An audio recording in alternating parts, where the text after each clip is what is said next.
Vous écoutez Kadash, la méditation quotidienne de la parole de Dieu pour un peuple mis à part.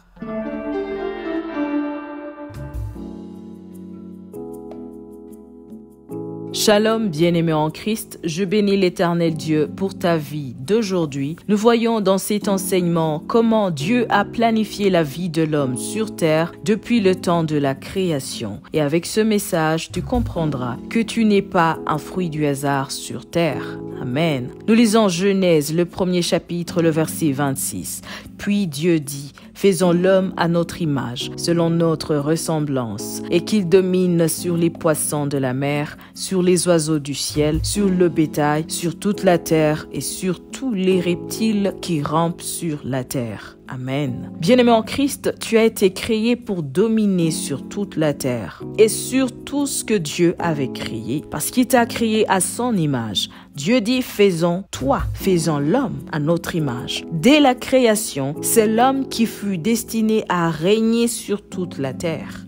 Alors, comment cela a changé pour que le monde soit aujourd'hui gouverné par l'ennemi Satan? Tout s'est passé à Éden, au même endroit que Dieu avait établi l'homme, créé à son image. Le chapitre 3 du livre de Genèse nous dit que le serpent était l'animal le plus rusé de tous les animaux des champs que l'Éternel Dieu avait fait. Il poussa Adam à pécher, à se rebeller contre son Créateur. C'est par sa désobéissance qu'Adam a cédé à Satan son autorité. Et par cette désobéissance, la malédiction est venue sur l'homme et sur sa descendance. Romains chapitre 5, le verset 12 déclare « C'est pourquoi, comme par un seul homme, le péché est entré dans le monde. Et par le péché, la mort, et qu'ainsi la mort s'est étendue sur tous les hommes parce que tous ont péché. À cause de cette malédiction prononcée sur l'homme, une guerre invisible entre l'homme et les forces méchantes fut déclenchée. Dieu dit dans Genèse chapitre 3, le verset 15, « Je mettrai inimitié entre toi et la femme, entre ta postérité et sa postérité. Celle-ci t'écrasera la tête et tu lui blesseras le talon. »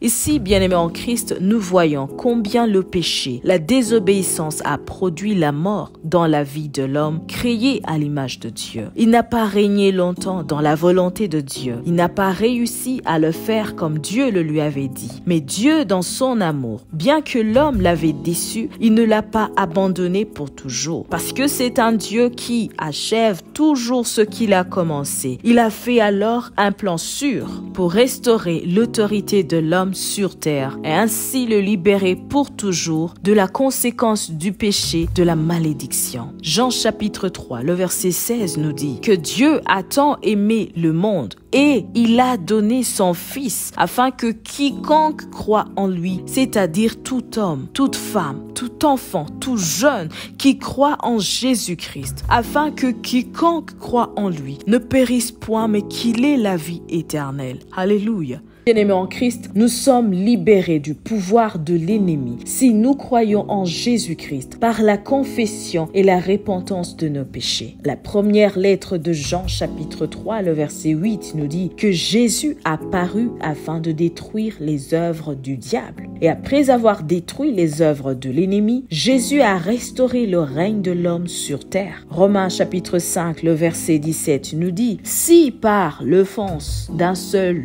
la mort a régné par lui seul, à plus forte raison, ceux qui reçoivent l'abondance de la grâce et du don de la justice régneront-ils dans la vie par Jésus-Christ, lui seul. Alléluia.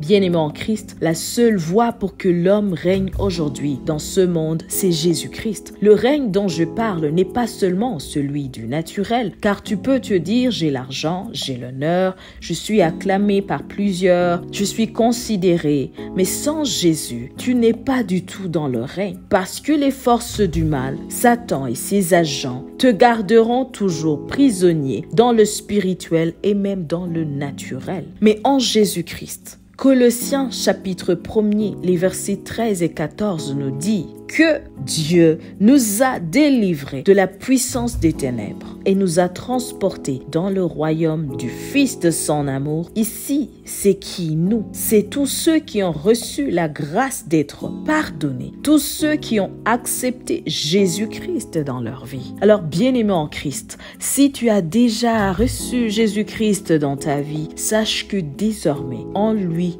tu règnes, en lui tu es vainqueur. Mais si tu ne l'as pas encore reçu, décide de le faire aujourd'hui, car le royaume de Dieu est plus proche. C'est alors que tu régneras avec lui dans le royaume céleste et également sur terre. Sois richement béni. Shalom.